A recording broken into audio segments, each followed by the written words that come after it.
제가 주중에 한 일을 하는데 그 아파트 그 건물 짓는 현장에 건축 자재를 이제 배달해 줍니다. 근데 평택에 미군 부대가 있어요. 여러분 아십니까? 예. 굉장히 커요, 안에가.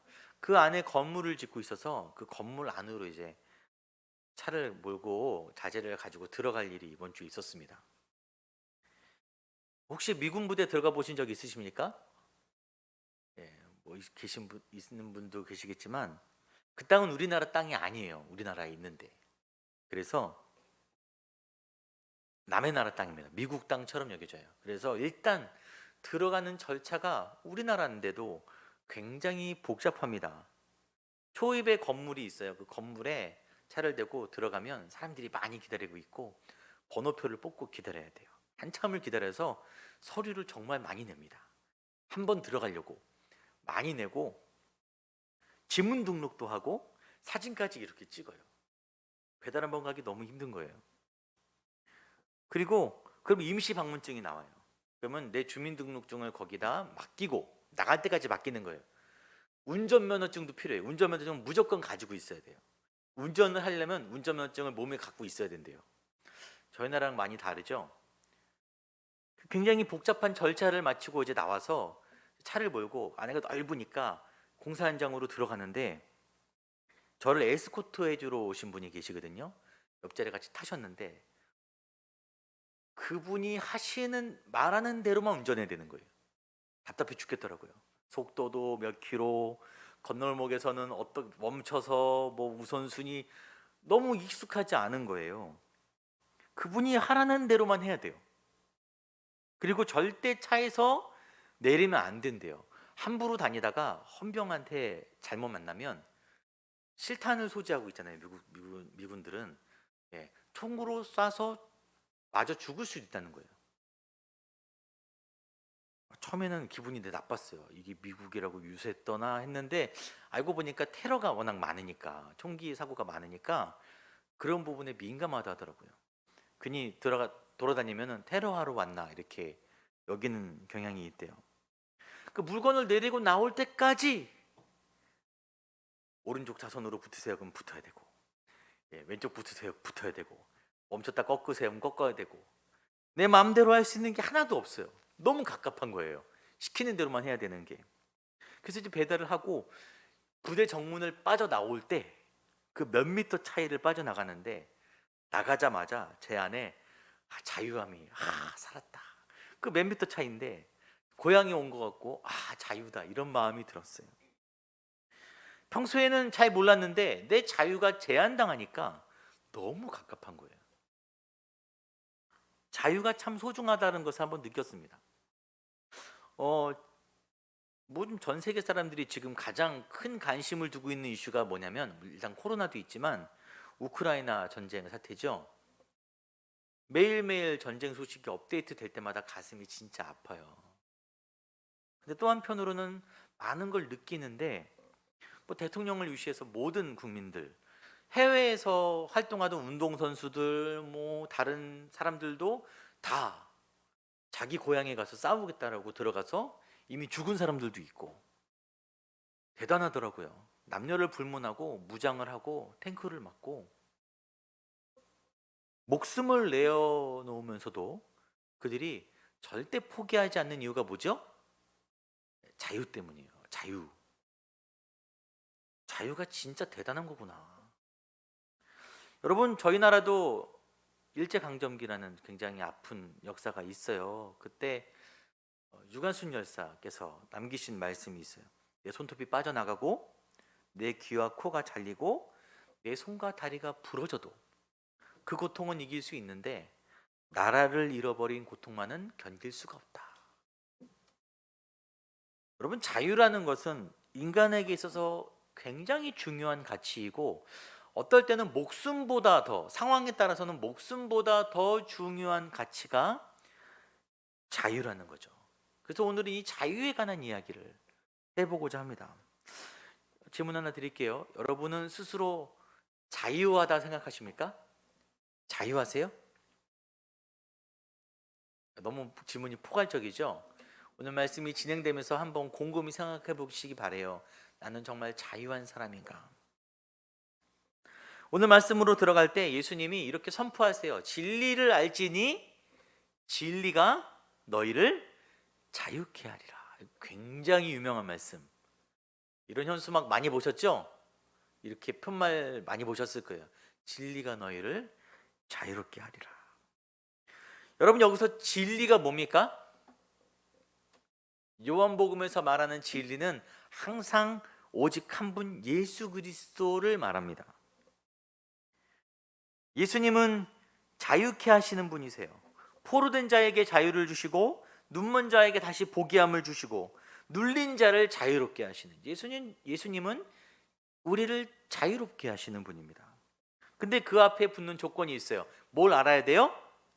진리를 알아야 돼요. 왜 이 말이 같이 앞에 붙냐면 안다는 것은 요한복음에서 굉장히 중요한 이슈입니다. 여러분, 안다라는 말의 반대가 뭐예요? 모르는 거죠. 무지. 다시 한번 삶의 중요성을 강조함으로써 무지한 자들의 모습을 지적하고 있어요. 당시 무지했던 유대인들, 그리고 이 시대에도 하나님을 믿는다고 하면서 여전히 무지한, 모르는 어리석은 사람들을 위해서 예수님이 이 이야기를 하고 계신 것입니다. 예수님이 진리가 너희를 자유롭게 하리라 딱 선포하셨는데 유대인들이 이 말을 딱 받아들였을까요? 네, 여러분이 아시는 유대인들은 그럴 리가 없죠. 못 받아들이는 거예요. 뭐라고 하냐면은 우리가 아브라함의 자손이라 남의 종이 된 적이 없거늘 어찌하여 우리가 자유롭게 되리라고 하느냐. 야, 우리가 묶인 적도 없고 포로된 적도 없고 남의 종이 된 적이 없는데 왜 우리를, 아브라함의 자손인 우리를 자유롭지 못하다고 하느냐, 이렇게 주장을 하는 거예요. 여러분, 근데 이 말이 틀린 것이 지금 당시 2000년 전에 이스라엘이 어느 나라 속국이었어요? 어느 나라 속국이었어요? 로마 속국이었어요. 그들에게 진정한 자유가 있습니까? 나라의 자유가 없어요. 모든 법적 통치를, 사형권, 그런 모든 것들도 다 로마가 소유하고 있습니다. 이전에도 그의 조상들은 애굽에 지배당했었죠. 과거에. 그다음에 아수르, 바벨론, 바사, 이런 나라들이 수없이 지배당했었어요. 종된 적이 너무너무 많습니다.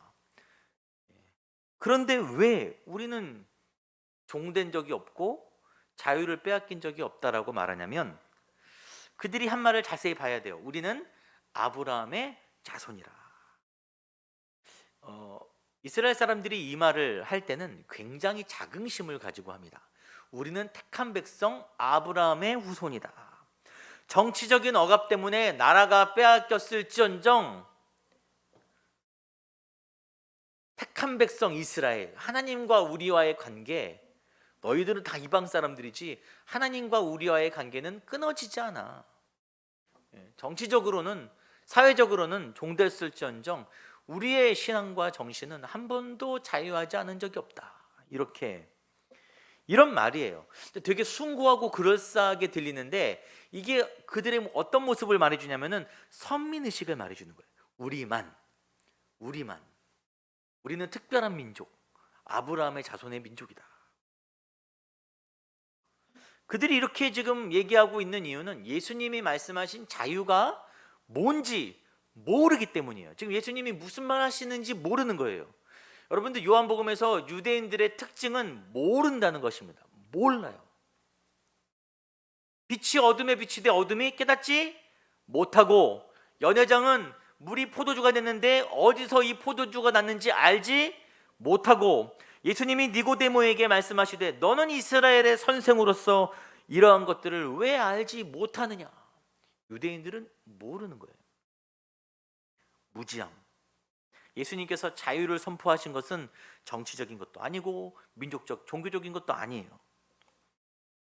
이것을 알아야 진짜 자유를 맛볼 수 있습니다.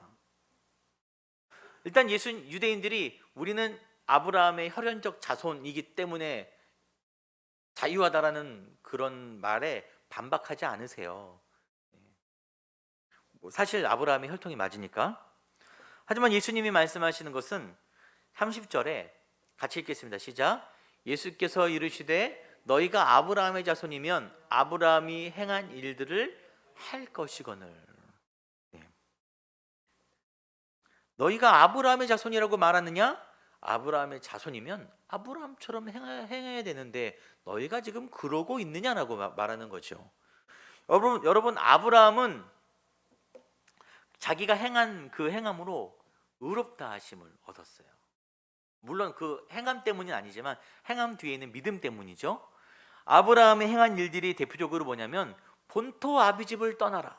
그 과거 시대에 어떤 위협이, 어떤 안정도 보장되지 않는, 어떤 경제적인 것도 보장되지 않는 하나님의 그 말씀 한마디, 아비집을 떠나라.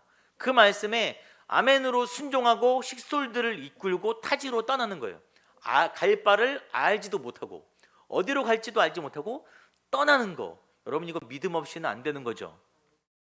그리고 100세 때 정말 소중한 아들을 낳았어요. 얼마나 이뻐요.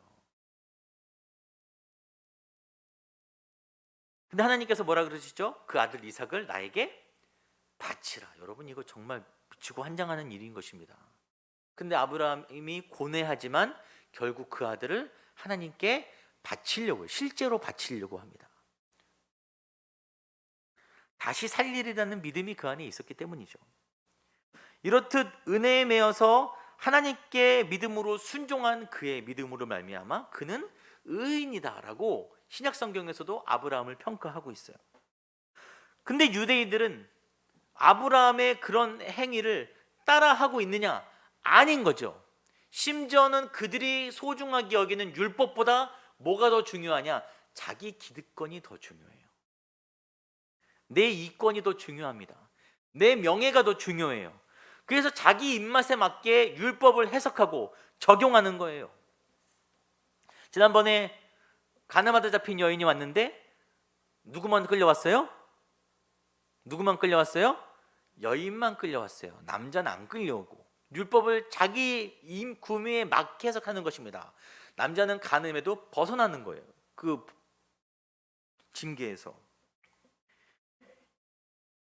그런 유대인들의 모습을 예수님이 지적하고 있고, 그 다음에 아브라함이 하나님의 천사가 왔는데, 하나님의 사자들이 왔을 때 아브라함이 어떻게 했냐면 극진히 대접합니다. 발을 씻기고 좋은 음식을 대접해서 보내죠. 그런데 유대인들은 그들이 마땅히 깨달아야 할, 받아들여야 할 진리가 바로 앞에 계신데도 못 받아들이는 거예요. 예수님이 대놓고 이렇게 말씀하시는 것입니다. 내 말이 너희 안에 있을 곳이 없다. 내 말이 너희 안에 거해야 되는데 제자라면은 내 말이 너희 안에 거해야 되는데 너희 안에 내 말이 들어갈 곳이 없다. 여러분, 이런 사람들은 결국 어떤 선택을 하냐면은 나를 죽이려 하는도다. 여러분 마음속에 여러분의 욕심과 죄로 가득 차 있으면 말씀이 들어갈 곳이 없어요. 들어갈 곳이. 오히려 그 말씀을 싫어합니다. 거부합니다.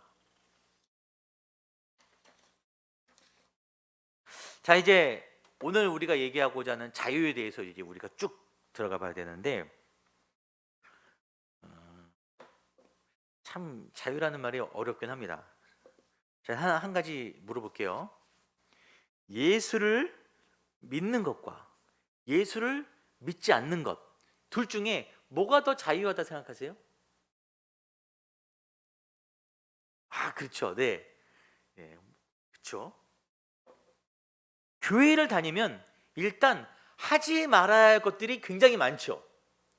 술도 그렇고 담배도 그렇고 뭐 여러 가지가 있어요. 아마 한국 교회에서 남자 성도님들이 여자 성도님들에 비해서 숫자가 현저하게 적은 이유 중 하나가 바로 이런 것들이에요. 술, 담배 막 이런 것들. 저는 무방하다 생각합니다. 진리에서 벗어나는 길이 아니라면, 죽고 사는 복음의 문제가 아니라면 해도 돼요. 저는 관대한 편입니다. 나중에 정말 은혜가 되고 성숙하게 되면 끊으면 되죠. 그때 가서. 하지 말아야 될 것들만 있냐? 해야 될 것들도 많아요. 주일도 성수하라 그러죠. 뭐 헌금도 해야 된다 그러죠. 봉사도 해야 된다 그러죠. 말씀대로 살아야 된다 그러죠. 해야 될 것도 많은 거예요. 하지 말아야 될 것도 많고 해야 될 것도 많아요. 이런저런 제약이 싫어서 나는 예수 안 믿겠다라는 분들도 있고, 믿었다가도 이런 제약들이 싫어서 점점 벗어나는 분들도 있어요. 천주교로 가십니다. 좀 자유롭잖아요. 그 천주교로도 많이 가세요. 그런 이유 때문에 가시는 것도 참 많습니다. 제가 인천에서 사역할 때 교회 바로 옆에 천주교가 있었어요. 그럼 예배가 끝날 때쯤 되면은 거기도 미사가 끝나거든요. 그럼 그 마당이 있는데 마당에 막걸리병이 쭉 끝나고 나와서 바자회 하시면서 파전에 붙여갖고 막 드시는 거예요. 참 자유롭다라는 생각을 했습니다.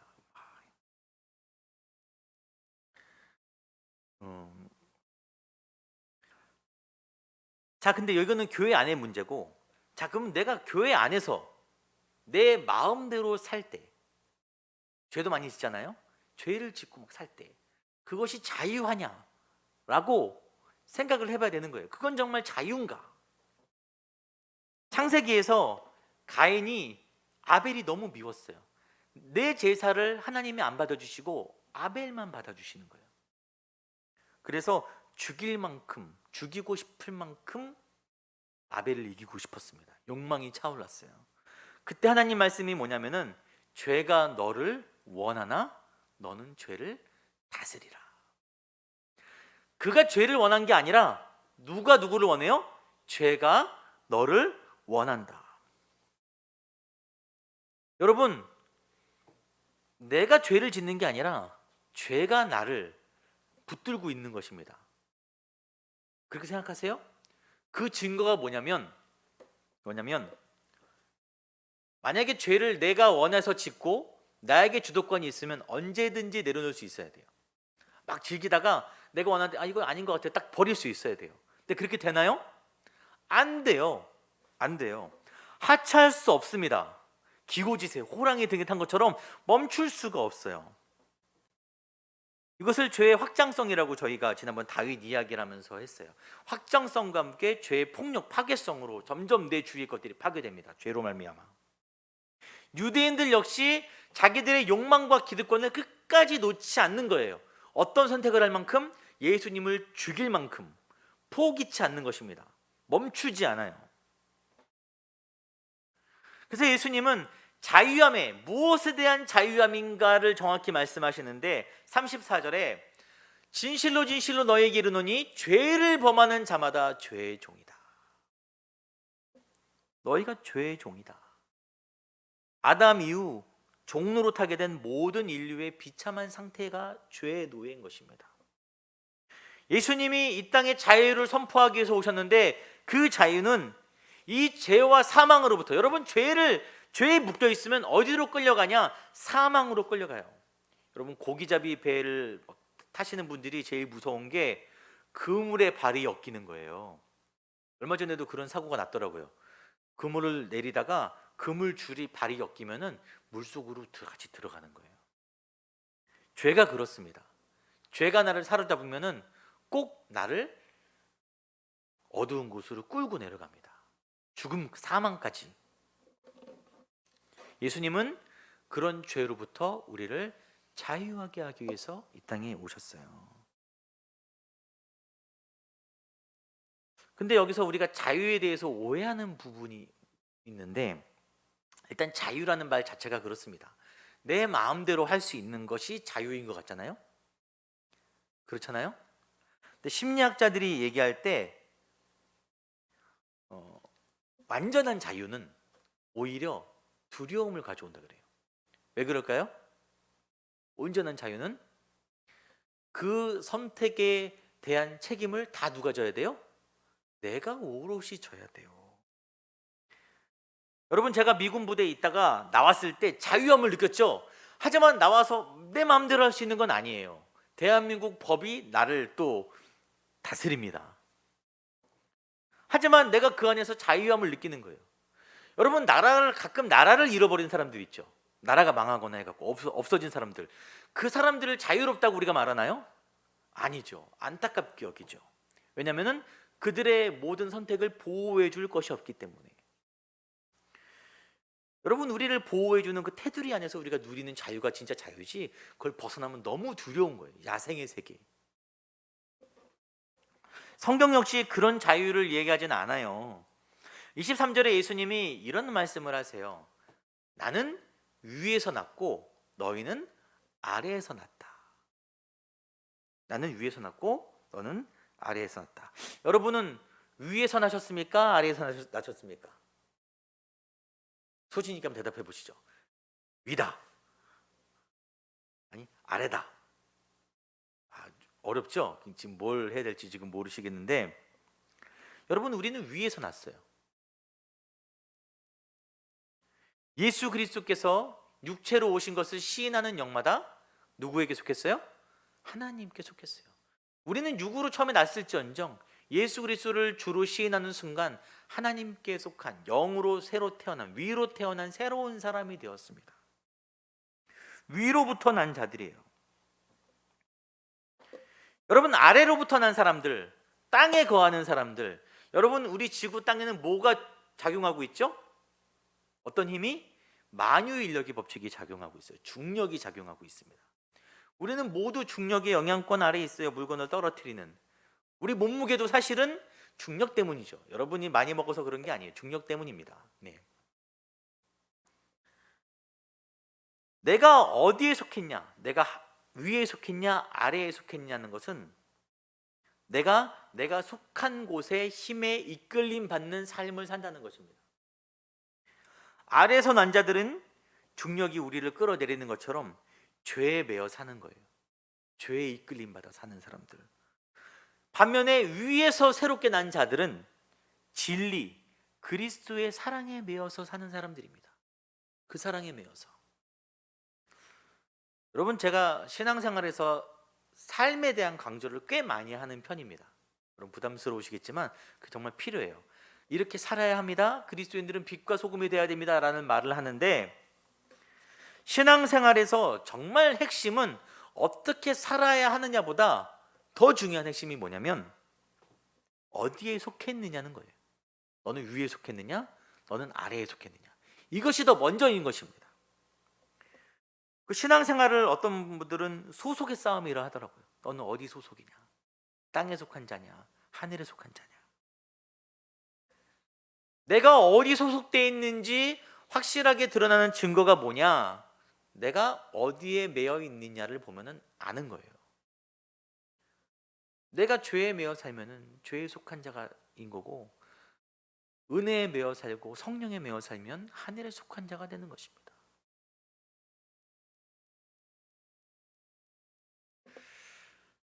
그런데 이제 마지막으로 이제 얘기가 가는데, 죄와 자유와 매인다는 것은 서로 그렇게 잘 어울리는 개념이 아니잖아요. 자유한데 왜 매여? 자유하면 이렇게 편해야 되는데 이렇게 설명을 드릴게요. 저는 물건을 구입할 때 뭐 짜잘짜잘한 거 말고 좀 큰 거 있잖아요. 10만 원 막 넘어가고 그런 거 구입할 때 고민을 많이 하는 편입니다. 조사를 많이 해요. 굉장히 많은 사이트에서 조사를 하고 자료를 찾아보고 후기도 굉장히 많이 읽어봅니다. 신중한 편이에요. 뭐 나쁘게 말하면 우유부단한 편이라고 할 수 있죠.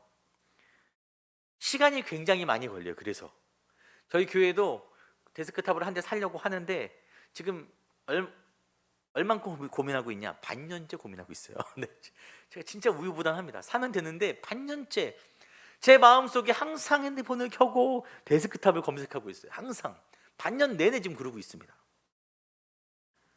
그러면 점점 내 마음이 피곤한 거예요. 그걸 그만해야 되는데. 근데 그러다가 정말 내 마음에 쏙 드는 물건을 내가 사게 됐어요. 모든 가능성을 다 배제하고 정말 마음에 드는 물건을 내가 겟했어요. 얻었어요. 그러면 그 이후부터는 더 이상 내가 검색할 필요가 있어 없어요? 없어요. 그 스트레스에 내가 매일 필요가 없습니다. 되게 아이러니한 게 나는 어떤 하나의 물건의 메인 몸이 된 거죠. 그 물건을 택했고 이제 그 물건에 매이는 거예요. 그런데 오히려 내 마음은 자유로워져요. 더 이상 범민할 필요가 없습니다. 여러분 성경에 이런 비유가 있는데 감추인 보화 비유예요. 먹고살 걱정으로 막 열심히 일을 하다가 땅속에 보화를 발견했어요. 어머 이게 뭐야? 그걸 보자마자 자기 것들을 다 팔아버리는 거예요. 자기 소유를 다 팔아서 그 보화가 숨겨져 있는 묻혀 있는 땅을 구입하는 것입니다. 그 보화에 매였고 매였지만 더 이상 나는 다른 것들에 대해서 자유한 사람이 되는 거죠. 성경에 이런 인물이 대표적 인물이 누구냐면 사도 바울이에요. 사도 바울이 굉장히 고스펙, 능력이 많은, 쌓아 올린 삶의 업적이 많은 사람이죠. 가문도 그렇고 학벌도 그렇고 자기가 행한 경력도 그래요. 유대인 중에 유대인. 그런데 예수 그리스도의 빛을 접하고 진리를 알게 되자, 자유를 알게 되자 어떤 선택을 하냐면, 어떻게 말하냐면 이전에 사랑스럽고 자랑스럽던 모든 것들이 다 뭐처럼 여겨져요? 배설물처럼 여겨져요. 벗어버리는 것입니다. 근데 여기까지는 좋은데 그가 그 다음에 어떤 삶을 사냐면은, 여러분 사도행전 20장에 보면 바울이 예루살렘으로 마지막에 들어가거든요. 마지막 전도여행 때. 근데 예루살렘에 환란이 기다리고 있어요. 사람들이 막습니다. 그때 그가 한 이야기가 뭐냐면 이제 나는 성령에 매어서 예루살렘으로 간다. 성령에 매어서 나는 간다. 복음을 증거하는 그 일을 마치려면은 내 생명 역시 귀하게 여기지 않는다. 나는 성령에 매였다. 영적인 매임을 얘기하고 빌립보서에서 또 이런 얘기를 해요. 더 나이가 많아져서 편지를 쓰는데 형제 중 다수가 나의 매임으로 말미암아 더 은혜가 넘치고 복음을 전하고 있다. 여기서 매임은 영적인 매임이 아니라 실제로 그가 갇혀 있습니다. 복음 전하는 일 때문에 감옥에 갇혀 있어요. 실제적인 매임. 바울은 진리로 말미암아 자유하게 된 사람인데 그 자유를 가지고 다시 어디로 가냐면은 매이는 곳으로 가는 거예요. 성령에 매이고 복음을 위해서 실제로 자기 육체까지도 감옥에 매이는 선택을 하는 것입니다. 여러분 바울은 왜 그런 선택을 했을까요? 그곳이 가장 안전하기 때문에, 그곳이 가장 은혜이기 때문에, 그곳이 가장 행복한 자리이기 때문이에요.